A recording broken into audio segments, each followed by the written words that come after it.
Target की खोज करोगे ना, कभी भी सफल नहीं होगे। आज मैंने टारगेट दिया आपको, कल को मैं आपका फ़ोन ना उठाऊं। आपने किसी से टारगेट, उस कमेंट ने कहा सर आप बार बार कह रहे हो कि प्रॉफिट बुक करें, प्रॉफिट बुक करें, प्रॉफिट बुक करें, इसके अलावा कुछ बोल ही नहीं रहे हो। भाई साहब, जब मैंने न्यूज़ देखा करो सर, जितना ज़्यादा अपडेट आप न्यूज़ से रहेंगे उतना ज़्यादा आपके अंदर वो धैर्य आ जाएगा शेयरों को रखने के लिए। पवन से, पनबिजली से और आपका सौर ऊर्जा से आएगा। अब आपको यहाँ देखना है कि जिस लक्ष्य के लिए यानी एक दशक बाद यानी 2000 जो होते हैं, इसके अंदर वो चीज़ें निकल कर आती हैं जो सरकार का एक व्यू होती है। और इसी व्यू से हमें देखना है कि अगर सुजलॉन एनर्जी को क्या लगता है आपको कि नवीनीकरण ऊर्जा के स्रोतों को पूरा करने के लिए, क्षमता को पूरा करने के लिए कौन सा सेक्टर, ये तो आपको समझकर चलना पड़ेगा। क्यों ऐसा है कि एक व्यक्ति पैसे कमा रहा है और कई व्यक्ति गंवा रहे हैं। हर एक इंसान के अंदर आना चाहिए कि अगर उसे शेयर मार्केट से पैसा कमाना है तो वो उस लक्ष्य को प्राप्त करने पर लग जाए जिस लक्ष्य के लिए।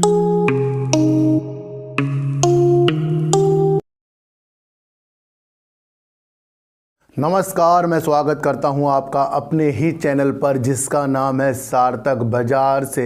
और आज बात करेंगे अडानी ग्रीन की, अडानी विल्मर की, और बात करेंगे हमारे ऊर्जा और अक्षय ऊर्जा मंत्री जो हैं मिस्टर आर.के. सिंह जी। उनके जो एक सम्मेलन था उसमें उन्होंने जो कहा है उसकी वजह से हमें एनएचपीसी, सुजलॉन एनर्जी और जो सोलर के क्षेत्र में कंपनियां काम कर रही है, टाटा पावर जैसी कंपनियों में हमें क्या दिशा दिख रही है, इसके बारे में भी आज हम चर्चा करेंगे। और बात करेंगे सर वोडाफोन आइडिया की। इन सब की बात करने से पहले मैं आपको एक चीज़ बता दूं कि अगर आपका कोई लक्ष्य है या आपने कुछ एक ऐसा एम रखा है कि उस एम तक जाने के लिए आपने एक समय निर्धारित किया कि 4 महीने, 5 महीने, साल में, 10 साल में, 2 साल में, 3 साल में मैं अपनी क्षमता को इतना अच्छा कर लूँगा कि आने वाली दिनों में मैं उस लक्ष्य तक पहुँच जाऊँगा जो सपना मैं अपने दिल ही दिल में देख रहा हूँ। ये हर एक इंसान के अंदर आना चाहिए कि अगर उसे शेयर मार्केट से पैसा कमाना है तो वो उस लक्ष्य को प्राप्त करने पर लग जाए जिस लक्ष्य के लिए वो शेयर मार्केट पर आया है। पर ये लक्ष्य के साथ नहीं आना है कि हमें आज ही पैसा और कल ही डबल। ये वाली भावना जब जिसने शेयर मार्केट में डाली है ना, वही शेयर मार्केट को अलविदा कहकर दूसरों को भी कहते हैं कि शेयर मार्केट एक सट्टा है। क्यों कहते हैं? क्योंकि काफ़ी लोगों का पैसा जो है उनकी सूझबूझ से ही डूबता है। ये तो आपको समझकर चलना पड़ेगा। क्यों ऐसा है कि एक व्यक्ति पैसे कमा रहा है और कई व्यक्ति गंवा रहे हैं? फिर वो उस व्यक्ति के पास ऐसी क्या चीज़ है जो उन व्यक्तियों के पास नहीं है? और प्लेटफॉर्म एक जैसा ही है, यानी कि इसी से सबको पैसा कमाना है। तो ध्यान रखना अपनी आदतों पे, अपने विचारों पे, अपनी साइकोलॉजी पे और कंपनी के जो रिजल्ट आते हैं उनकी चीज़ों को समझने की दृष्टि अगर आपके अंदर नहीं बनी, या फिर जिस तरीके से किसी न किसी चीज़ का उजागर हमारे सरकार के द्वारा होता है उसकी दृष्टि अगर हमारे अंदर, ज़्यादा से ज़्यादा न्यूज़ देखा करो सर। जितना ज़्यादा अपडेट आप न्यूज़ से रहेंगे उतना ज़्यादा आपके अंदर वो धैर्य आ जाएगा शेयरों को रखने के लिए जो आपको पैसा कमाकर आगे देगा। तो निरंतर एक ही लाइन में अच्छी तरीके से सूझबूझ से बिना लालच के चलिए और अपने लक्ष्य, अपने एम तक जाते हुए आप खुद को देखेंगे। ये चीज़ें अब मैं आपको क्यों बता रहा हूँ, क्यों आज मैंने अपने एम की बातें इस तरीके के लिए आपके अंदर छेड़ी है। हमारे बिजली और अक्षय ऊर्जा मंत्री श्री आर.के. सिंह ने एक सम्मेलन में कह दिया है कि जिस तरीके से एक दशक बाद जो कुल क्षमता बिजली से उत्पन्न होगी उसका 65% ना अक्षय ऊर्जा के स्रोतों से आएगा। यानी कि 100% अगर बिजली की मांग है तो उसका 65% पवन से, पनबिजली से और आपका सौर ऊर्जा से आएगा। अब आपको यहाँ देखना है कि जिस लक्ष्य के लिए यानी एक दशक बाद यानी 2030 के लक्ष्य के लिए सरकार सुचारू होती जा रही है। और मैंने आपको कहा था कि जितने भी शेयर हैं वो ऊर्जा के क्षेत्र पर काम कर रहे हैं, सबका एक लक्ष्य नवीनीकरण ऊर्जा को ज़्यादा तेज़ी के साथ ले जाने के लिए 2030 का लक्ष्य है। और उन्होंने कहा है कि इस लक्ष्य को वो प्राप्त करेंगे। और उन्होंने चेतावनी दी कि जितनी भी अक्षय ऊर्जा की जो परियोजना के डेवलपर हैं उनको कहा है कि जल्दी से जल्दी परियोजना को पूरा करने के लिए हर संभव प्रयास करें। ये चेतावनी भी आर.के. सिंह के शब्दों से आ रही है। कल एक सम्मेलन में उन्होंने बोलते हुए कहा। अब ये सम्मेलन जो होते हैं इसके अंदर वो चीज़ें निकल कर आती हैं जो सरकार का एक व्यू होती है। और इसी व्यू से हमें देखना है कि अगर सुजलोन एनर्जी को हमें असल में समझना है ना तो इसे हमें 2030 के लिए समझना होगा। अगर हमें NHPC को असल में समझना है ना तो लक्ष्य 2030 का होना चाहिए। अगर हमें सोलर में किसी तरीके से एक ऐसी संभावना देखनी है कि सोलर जो सब कुछ अच्छा करेगा तो टाटा पावर में इस तरीके की मंशा 2030 तक लेकर चली है। ये हल्के हल्के 2030 में ये जितने शेयर मैं आपको बता रहा हूँ अच्छे तरीके से जाएंगे। क्या लगता है आपको कि नवीनीकरण ऊर्जा के स्रोतों को पूरा करने के लिए, क्षमता को पूरा करने के लिए कौन सा सेक्टर यानी किस तरीके की बिजली से ज़्यादा पूरा होगा? ध्यान रखना सर, आपको एक चीज़ बताऊं कि आर.के. सिंह जी ने कहा है कि नवीनीकरण ऊर्जा के स्रोतों को संतुलित करने के लिए, क्षमता को संतुलित करने के लिए अहम भूमिका पनबिजली निभाएगी। ध्यान रखना, अहम भूमिका पनबिजली निभाएगी। और इसके अंदर आपको NHPC SJVN के ऊपर विशेष तौर पर ध्यान देना है और उन कंपनियों में ध्यान देना है जो हाइड्रो के क्षेत्र में इस तरीके का काम करते जा रहे हैं। 15,000 मेगावाट के पनबिजली में जो कार्य है निर्माणाधीन है और ज़रूरत कितनी है सर? 30,000 मेगावाट की। तो यहाँ पर इम्पोर्टेंट जो है पनबिजली वाली सेक्टर यानी कंपनियों को आपको सिलेक्ट करना है जिसके अंदर NHPC मैंने आपको बताया, SJVN भी आपको बताया और कहीं ना कहीं अदर कंपनी भी इस तरीके के काम कर रही हैं। तो ध्यान रखना कि पवन, सोलर और ज़्यादा इम्पोर्टेंट कौन हो रहा है? पनबिजली हो रहा है। और ध्यान रखना अगले महीने NHPC में 2 कंपनियां पनबिजली की मिलाने का प्रस्ताव भी रखा जाएगा। ये समझना आपको है। और जब तक कि हम जड़ से नहीं समझेंगे ना कुछ भी नहीं आएगा। कल एक कमेंट आया, उस कमेंट ने कहा सर आप बार बार कह रहे हो कि प्रॉफिट बुक करें, प्रॉफिट बुक करें, प्रॉफिट बुक करें, इसके अलावा कुछ बोल ही नहीं रहे हो। भाई साहब, जब मैंने आपको वेदांता के अंदर इतने अच्छे व्यू दिए हैं, सुजलोन पे दिए हैं, आर पावर में दिए हैं और समय पे कहा है कि अपने प्रॉफिट को देखना है, कोरोना की स्थिति मैंने आपको बताई है, मार्केट आगे जाकर इस तरीके से हो सकती है, आर पावर ये चीज़ें करेगा, सुजलोन ये करेगा, तो उस व्यक्ति को सिर्फ प्रॉफिट दिखा। तो भाई जब प्रॉफिट आपको इसलिए दिखा क्योंकि आपने कभी प्रॉफिट लिया नहीं होगा जिस व्यक्ति ने ये चीज़ें की होंगी। तो ध्यान रखिए, नादान वाले कमेंट मत कीजिए। मैं किसी को यहाँ पर ये नहीं कह रहा हूँ कि आप इस शेयर को खरीदिए, बल्कि ये कह रहा हूँ कि अपने को शेयर मार्केट में काम करने के तरीके प्रॉफिट लेकर आते हैं। प्रॉफिट किस किस को आता है? किसी किसी को प्रॉफिट नहीं आता और जिसको आता है वो लेता नहीं। तो ये एक इम्पोर्टेंट चीज़ है कि जब हम उस कुएं से पानी निकाल कर पी नहीं रहे हैं जिसके अंदर इतना सारा पानी है, तो हम एक ऐसा काम कर रहे हैं कि फिर तो हम घूम ही रहे हैं बस। तो उस व्यक्ति के कमेंट पर यह बताया कि ऐसे नादान व्यक्ति इस तरीके के कमेंट मत करें। और जो आज मैं आपको ये NHPC, सोलर पे, पवन पे चीज़ें बता रहा हूँ, ये सारे के सारे शेयर से संबंधित न्यूज़ है। इसको आपको कोई नहीं बताएगा, ये चीज़ें आपको कोई नहीं बताएगा। आपको तो यानी कि किसी को तो ये सुनना है टारगेट क्या है। टारगेट की खोज करोगे ना कभी भी सफल नहीं होगे। आज मैंने टारगेट दिया आपको, कल को मैं आपका फ़ोन ना उठाऊं। आपने किसी से टारगेट लिया, उसने परसों आपका फ़ोन नहीं उठाया।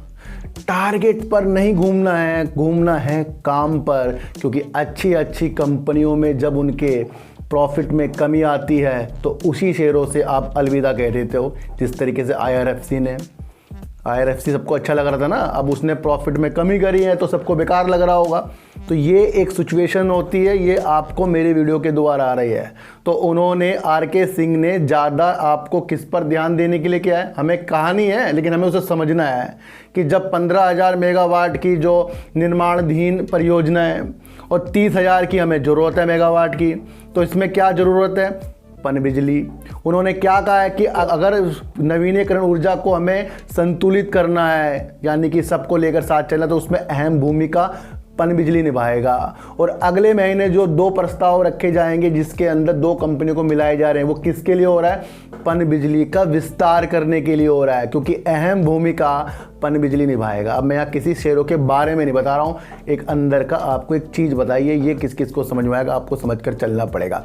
2030 के लक्ष्य के लिए बड़े बड़े लोग भाग रहे हैं। 2030 का लक्ष्य नवीनीकरण ऊर्जा में है 65%। अक्षय ऊर्जा जो है ना, नवीनीकरण ऊर्जा में काम आएगा 1 दशक बाद, ये RK सिंह ने कहा है। और इसी के उपलक्ष्य में अदर कंपनियां भी इस लक्ष्य की तरफ भाग रही हैं, और वो लक्ष्य देख रहा है हमारा अडानी ग्रीन। अडानी ग्रीन ने जिस तरीके से सुजलोन एनर्जी को पवन के क्षेत्र में ऑर्डर दिए हैं, वो एक ऐसी दिशा दिखा रहा है कि अडानी ग्रीन ज़्यादा से ज़्यादा आगे की तरफ बढ़ता जाएगा।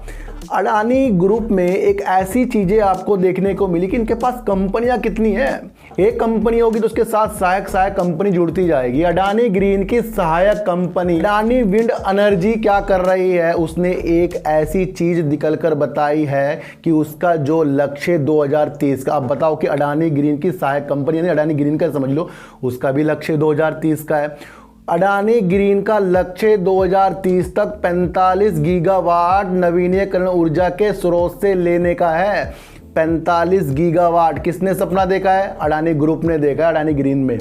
तो जब अडानी ग्रीन 2030 का, RK सिंह 2030 का, सरकार हमारी 2030 का, सुजलोन एनर्जी 2030 का, हर एक क्षेत्र 2030 के लक्ष्य के लिए भाग रहा है, तो वहां पर आपको समझना चाहिए कि अभी हाल ही में तेजी हमारे शेयरों में आ सकती है, पर लंबी दूरी के तेज चीज़ें जो है ना वो 2030 में निकल कर आएंगी। इसके लिए क्या करना है, दूसरा अकाउंट खुलाइए, लिंक डिस्क्रिप्शन में, उसके अंदर कुछ शेयरों को छोड़िए जो 2030 के लक्ष्य को पकड़ने के लिए है। वो तभी पकड़ा जाएगा क्योंकि हर जगह 2030 आ रहा। अब अडानी ग्रीन जो अपनी सहायक कंपनी अडानी विंड एनर्जी के लिए एक न्यूज़ निकल कर आई है, उसने कक्ष में 130 मेगावाट की पवन ऊर्जा का सफल कमीशन की घोषणा कर दी है, यानी कि उसने 130 मेगावाट का विंड टरबाइन में काम को स्थापित कर दिया है। अब कुल पवन टरबाइन से, जो विंड टरबाइन से कुल क्षमता जो पवन के क्षेत्र में अडानी ग्रीन की है, वो करीब 1101 मेगावाट हो गई है। कुल परिचालन नवीनीकरण क्षमता जो पूरी तरह से है, यानी पवन से सब जगह से है, वो अडानी ग्रीन की करीब 8,216 मेगावाट की है। तो समझना कि इन लक्ष्यों को पूरा करने के लिए अडानी ग्रीन भी आगे आ गया है। पवन के क्षेत्र में उसने 130 मेगावाट की अपनी सफल कमीशन परियोजना को कर दिया है, और इस लक्ष्य के साथ 2030 में वो अपने लक्ष्य को प्राप्त कर सकता है, और उसकी जो भी क्षमता है वो ट्रैक पर है, ये न्यूज में है, मैं नहीं कह रहा हूँ। और 45 गीगावाट की क्षमता वो 2030 तक कर लेगा, जिस तरीके से वो इस तरीके से काम करता जा रहा है। तो पॉजिटिव संकेत हाल ही के मैं नहीं कह रहा हूँ, बल्कि लंबे समय के लिए अडानी ग्रुप पर बनाकर चलनी चाहिए। हिडनबर्ग की रिपोर्ट के बाद जहां विपक्ष भी अडानी ग्रुप के ऊपर एक से एक तीखे तीखे सवाल कर रहा है, फिर उसके बाद जब सुप्रीम कोर्ट से पैनल से ये पॉजिटिव आई, फिर सेबी पर भी कांग्रेस कुछ ना कुछ, यानी कि विपक्ष कुछ ना कुछ सवाल करेगा, तो इनके जो शेयर है ना उछाल और गिरावट की तरफ ही रहेंगे, क्योंकि अब विपक्ष भी कुछ सवाल करने में लग रहा है। ये तो आपको समझकर चलना पड़ेगा। तो यह एक चीज़ आपको बतानी थी। हमारे RK सिंह जी ने तो 2030 का लक्ष्य आपको बता दिया कि पनबिजली में अच्छा है, और क्षमता 65% की वो बनाकर चल रहे हैं। फिर उसके साथ साथ अडानी ग्रीन भी 2030 के लक्ष्य को उसने आज 130 मेगावाट कक्ष में पूरा किया है, ये अभी आपको समझना है। फिर अडानी विल्मर में जिस तरीके से आपको बीते दिनों बड़ी बड़ी तेजी देखने को मिली है, वो लाजमी सिर्फ न्यूज बेस थी। अगर आपका लंबा व्यू अडानी विल्मर में, तो ध्यान रखना इससे अच्छा एफएमसीजी में शेयर नहीं मिलने का आपको। क्यों नहीं मिलने का? फॉर्च्यून ब्रांड ना एक ब्रांड है जिसके तहत ये कुछ ना कुछ अच्छा से अच्छा करते जा रहे हैं। पहले इससे इन्होंने दाल जो किस्म है ना, प्राकृतिक दाल है, उसकी पैकिंग में फॉर्च्यून ब्रांड से निकाला। फिर उसके बाद इन्होंने जो मस्टर्ड ऑयल जो निकाल लिया अचार के लिए, वो भी इन्होंने अच्छा काम किया है। और अब ये क्या दिशा देख रही है, अडानी विल्मर देख रही है कि गेहूं की जो बेहतरीन किस्म होती है ना, तो उसके क्षेत्र में भी ये उतरने की घोषणा अडानी विल्मर ने कर दी है। धीरे धीरे कदम सा अडानी विल्मर बढ़ाता जा रहा है। और मैंने आपको कहा था कि जिस तरीके से अपने आउटलेट को बढ़ाने का इनका एक सपना है, शहर के साथ ग्रामीण क्षेत्र की तरफ बढ़ने का सपना है, फिर दाल लाने का जो इन्होंने चीज़ें की हैं, फिर इन्होंने तेल लाने की जो चीज़ें की हैं अचार वाले तेल के लिए, अब इन्होंने गेहूं जो प्रीमियम होते हैं, जो बेस्ट गेहूं होते हैं, उसके लिए इन्होंने जो एक कदम रख दिया है, एक बेस्ट क्वालिटी के फॉर्च्यून ब्रांड की तहत रखा है। तो अडानी विल्मर यहाँ मजबूत है। तो इस चीज़ के लिए ये ज़्यादा मेट्रो सिटी को कैप्चर करना चाह रहा है, जिसके अंदर नई दिल्ली, मुंबई और आपका सूरत, अहमदाबाद जैसे उच्च मूल्य वाले जो सिटी हैं, इसके अंदर ये अपने इस तरीके के ब्रांड को लाने के लिए, अपने को अच्छा करने के लिए ये एक से एक अपने ब्रांड ला रहे हैं। और अब गेहूं के क्षेत्र में भी अडानी विल्मर कूद गया है। तो अभी इसके अंदर लंबे व्यू बनाकर आपको चलने पड़ेंगे। और मैंने आपको कहा है कि 2024-25 जो है अडानी जी के लिए बेस्ट है, इसको आपको समझना है और अभी वाली तेज़ी में प्रॉफिट देखना है और वो अपनी क्षमता से ही देखना है। क्योंकि सर जब लॉस होता है तो फिर हम कहते हैं कि थोड़ा प्रॉफिट ही हो जाता है यार, वो ही सही था। तो ध्यान रखिए सर, अडानी विल्मर ने भी एक अच्छा काम कर दिया है। वोडाफोन आइडिया ने आज ना गिरकर ये साबित कर दिया है कि आने वाले दिनों में वोडाफोन आइडिया चमत्कारी तौर पर अच्छा होने की दिशा में है। जहां कुमार मंगलम के आने के बाद यूके के पीएलसी ने वोडाफोन आइडिया को, इंडिया को एक झटका दिया था कि वो आगे से कुछ भी निवेश या कुछ भी चीज़ें वो वोडाफोन आइडिया में नहीं करेंगे, तो एक झटका था। लेकिन निवेशकों को कुमार मंगलम का आना ही सबसे बेहतर लगा। पर अब जो इनके रिजल्ट निकल कर आए, इन्होंने अपने घाटे को कम किया है और करीब इन्होंने 6,419 करोड़ रुपए का घाटा इस तिमाही में कर दिया है। तो कहीं ना कहीं इन्होंने अपने घाटे को कम किया। देखो सर, बात एक समझना कि अगर कंपनी की बिल्कुल भी नहीं सेल हो रही होती, मान लो कंपनी की 200, 300, 500 करोड़ की सेल हो रही होती है, तो कहीं ना कहीं लगता कि इनके पास कुछ भी विस्तार नहीं है। कंपनी की आय जो है ना सर, हुई तो कम है, लेकिन करीब 10,531 करोड़ रुपए की हुई है। और ये इंडिया में तीसरा सबसे बड़ा टेलीकॉम सेक्टर का कंपनी है वोडाफोन आइडिया। लेकिन 5G में देरी, फंड में देरी, वो सारी की सारी चीज़ें वोडाफोन आइडिया झेल रहा है। मैंने आपको कहा था कि वोडाफोन आइडिया का लॉस तो आना संभव है और इस गिरावट के लिए भी आपको तैयार रहना पड़ेगा। लेकिन जिस तरीके से इन्होंने अपने प्रॉफिट, अपने लॉस को कम किया है, तो जता रहा है कि इसको आगे की उम्मीद उज्ज्वलता के लिए दिख रही है। तो जहां वोडाफोन आइडिया ने आज आपको बिल्कुल भी गिरकर नहीं दिखाया, तो लग रहा है कि यहाँ पर अब सुनहरे अवसर वोडाफोन आइडिया में निकल कर आ रहे हैं। मन में सोचना कि वोडाफोन आइडिया के ऊपर कर्ज बहुत है, मन में सोचना ये, और मन के साथ साथ दिल पे रखना है कि कर्ज इसके अंदर बहुत है। बीच में अगर फंड की न्यूज, मैं अपना समझ के आपको बता रहा हूँ, तेजी फंड के बाद जब ये 5G में एंट्री और इन्होंने बता दिया कि हमने लॉन्च कर दिया है, तेजी, और फिर ये तेजी इस तरीके से दिखाएगा कि जो अभी हमारे पोर्टफोलियो में लॉस है, जिन्होंने अभी हाल ही में या आज से 7-8 महीने 9 महीने पहले खरीदा, 1 साल पहले खरीदा, उनको ये प्रॉफिट दिखाएगा। फिर जब ये प्रॉफिट दिखाएगा तो वहाँ पर फिर अपने मन में सोचना है कि इसके ऊपर कर्ज बहुत है।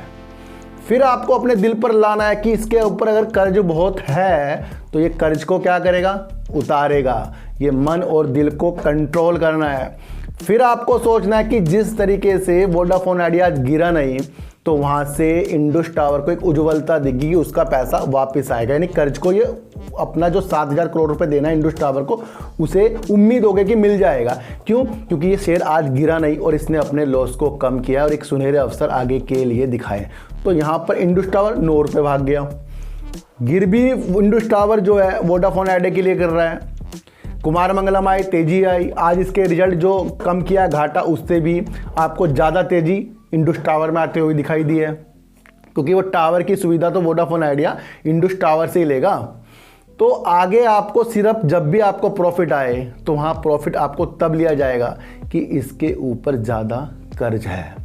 और जब हाई टेक वाली कंपनी जियो अपना फाइबर, एयर फाइबर, अलग तरीके से काम, हर चीज़ों को वो क्षेत्र को कब्जे में लग रही है, फिर वहाँ पर एयरटेल 5G दोनों लाकर जल्दी सब कुछ कब्जे में कर लिया है, तो आगे जाकर वोडाफोन आइडिया किस तरीके से उन सब्सक्राइबर को अपने पास मोड़ लेगा जो चीज़ इससे पहले 2 कंपनियां पहले लेकर आ गई हों 5G। यानी कि पहले ही जब किसी के पास वो 5G के नंबर आ जाएं, फिर वो दूसरा 5G वोडाफोन आइडिया का आगे जाकर कितने ले लेंगे, तो ये भी मन में और दिल में सोचना है। फिर भी ट्रैक पटरी में आ रहा है और इस पटरी को देखकर आपको देखना है कि इस कंपनी के ऊपर ज़्यादा कर्जा है, पर ये उस वैल्यू तक ज़रूर आएगा जहां वैल्यू पर हमने और आपने इसको ख़रीदा है सर। तो जब तक कि इसके अंदर फंड और ये वाली मतलब 5G वाली चीज़ें निकल कर नहीं आती, तो ये शेयर इस तरीके से आपको ऊपर नीचे करता हुआ दिखाई देगा। फिर इसकी 5G और उसके बाद फिर कितने कस्टमर इसके पास आए हैं उसमें 3 से 4 महीने और लग जाएंगे। फ़ंड वाली चीज़ें जो अभी आपको सुनने को मिल सकती है, क्योंकि बिना फंड के वोडाफोन आइडिया का कुछ नहीं होगा। तो संतुष्टि इसलिए कीजिए कि वोडाफोन आइडिया ने अपने खर्च को कम किया है और अपने घाटे को कम करके एक स्थिरता ला दी है। अब इस स्थिरता को देखना है कि कुमार मंगलम इसको आगे तक कहां तक लेकर जाते हैं।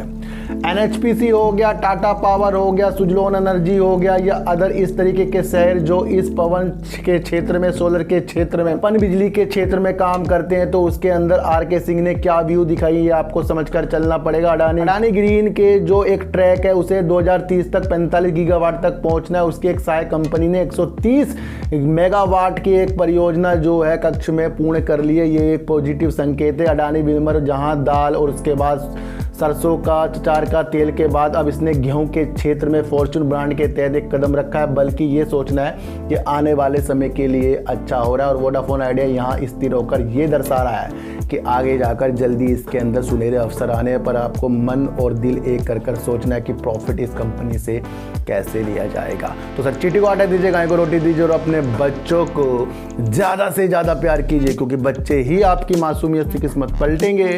तो फिर मिलेंगे आपसे नई वीडियो के साथ, जब तक के लिए नमस्कार।